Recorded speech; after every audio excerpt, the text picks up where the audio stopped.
Bonjour, je reviens vers vous aujourd'hui avec une vidéo sur la phobie scolaire ou ce qui est appelé aussi communément refus scolaire anxieux. Le refus scolaire anxieux, c'est un enfant qui a envie d'aller à l'école mais qui a peur d'aller à l'école. Généralement, c'est des enfants qui sont très mal compris parce que souvent les parents au début pensent que ce sont des caprices. Et si on ne sait pas qu'il y a un trouble qui s'appelle la phobie scolaire, on pourrait justement rentrer dans une escalade avec ces enfants qui, eux, sont dans l'incapacité anxieuse de fréquenter l'école. Ce sont des enfants qui vont présenter progressivement des symptômes indirects, comme des maux de ventre, des maux de tête, des angoisses le soir, la veille de la reprise de l'école, notamment le dimanche soir, des vomissements. C'est des enfants qui appréhendent beaucoup, qui vont souvent trop réfléchir à ce qui va se passer à l'école. Et du coup, ça va aboutir à un absentéisme caché, masqué, pour des raisons qui peuvent apparaître logiques, mais qui vont se répéter. Et la répétition de cet absentéisme doit nous questionner justement sur l'existence ou pas d'une phobie scolaire ou de ce qu'on appelle une peur anxieuse de l'école. Alors les causes derrière cette phobie scolaire, généralement peuvent être variées, mais dans 40 à 50% des cas de phobie scolaire, et ça ce sont les études qui le montrent, dans 40 à 50% des cas, il y a derrière un harcèlement à l'école. Un harcèlement par des enfants, notamment du même âge ou d'un âge supérieur. Parfois, l'origine peut être de la violence autre. On sait que parfois dans nos écoles, il y a aussi encore la violence par les enseignants. D'autres causes peuvent être à l'origine, comme le décès d'un parent, une situation de divorce du couple, une situation d'un parent malade, des conflits, ou bien des situations d'échec répétitif à l'école. Il y a aussi une association très élevée entre la phobie scolaire et les troubles des apprentissages, notamment tous les 10, les dyslexies, les dysorthographies, les dysgraphies et autres, et le TDAH. Donc c'est une association très fréquente. Alors, qu'est-ce qu'on peut faire quand on détecte une phobie scolaire? Donc, c'est des enfants, comme on a dit, qui vont commencer au début à refuser à aller à l'école pour des raisons variables, qui vont présenter des somatisations, des symptômes souvent physiques, qui vont faire que, obligatoirement, on va pas les emmener à l'école, et on va voir qu'ils vont s'éloigner petit à petit de l'école. Ce qu'il faut faire dans des cas pareils, c'est faire une investigation. D'abord, parler à l'enfant et essayer de comprendre qu'est-ce qu'il y a derrière. Qu'est-ce qu'il y a derrière ce refus d'aller à l'école. De rassurer par rapport à des angoisses. Il y a des enfants qui ont justement peur de ne pas avoir de bonnes notes, peur d'être questionnés en classe, peur qu'on se moque d'eux. Donc, c'est des peurs parfois réelles, puisqu'il y a des situations où ça arrive, mais parfois et souvent, c'est des angoisses anticipatoires qui sont absurdes, qui n'ont pas de lien avec la réalité. Donc, au début, on démarre par ça, on essaie d'investiguer auprès de l'enfant pour comprendre. Il faut surtout aussi travailler en collaboration avec l'école pour essayer de remédier aux différents problèmes qui ont été à l'origine de cet évitement anxieux de l'école. Donc, si par exemple il y a une situation d'harcèlement, il faut agir. Souvent, il faut aider l'enfant à prendre la distance au début par rapport à l'école, en attendant qu'on puisse l'aider à prendre confiance en lui-même, à augmenter son estime de lui, à régler la situation réelle avec les harceleurs, si harcèlement il y a, ou s'il y a violence à l'école.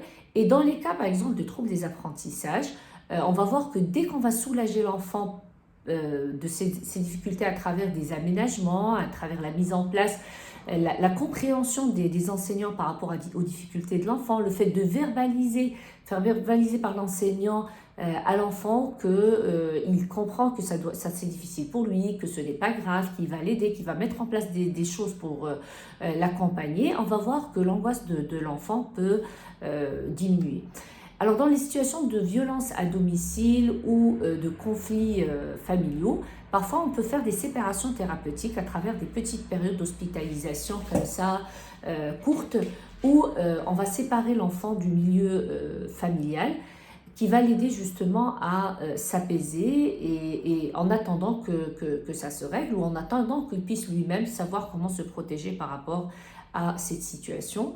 Euh, alors pourquoi l'enfant, justement, quand il y a des problèmes à la maison, il refuse d'aller à l'école? Parce qu'il a ce sentiment d'insécurité, il a besoin de rester à la maison, euh, comme s'il était lui-même garant d'un bon fonctionnement chez lui.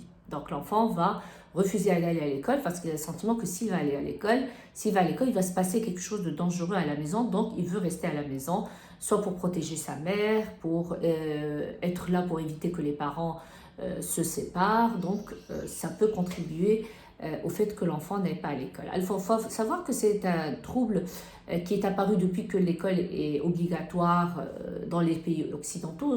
On sait que chez nous, il y a beaucoup encore d'enfants qui ne sont pas scolarisés, donc on n'a pas la même proportion, mais ça reste quand même un trouble fréquent et qui reste mal compris et camouflé parce qu'il n'y a pas de symptômes, on va dire, directs. Et c'est plus fréquent qu'on pourrait l'imaginer. Et souvent, les parents, parce qu'ils ne comprennent pas que c'est un trouble anxieux, que c'est une peur qui empêche l'enfant d'aller à l'école, ils peuvent donc l'obliger, le frapper pour aller à l'école, parce qu'ils ne peuvent pas comprendre qu'ils refusent d'aller à l'école alors qu'ils ont payé la scolarité, alors que l'école c'est quelque chose de très important pour les parents. Une fois que c'est installé, la meilleure manière pour y remédier aussi, c'est de faire baisser la pression scolaire sur l'enfant, d'expliquer à l'enfant que nous n'avons pas d'attente excessive par rapport à ses résultats. Il y a des enfants qui se mettent eux-mêmes la pression et qui projettent sur eux-mêmes les angoisses des parents. Donc, ils ont envie de trop bien faire et anticipent les mauvais résultats, ils anticipent les mauvaises remarques des profs. Donc, il faut essayer de désangoisser l'enfant. Et souvent, on va devoir quand même avoir recours à un professionnel pour donner un espace de parole à l'enfant, l'aider à mettre des mots sur ses angoisses. Parfois, on fait de la thérapie, notamment de la thérapie comportementale, pour aider au retour progressif à l'école. Et dans des cas extrêmes, souvent quand c'est accompagné de dépression, de troubles anxieux autres, on est obligé de mettre en place un traitement médicamenteux.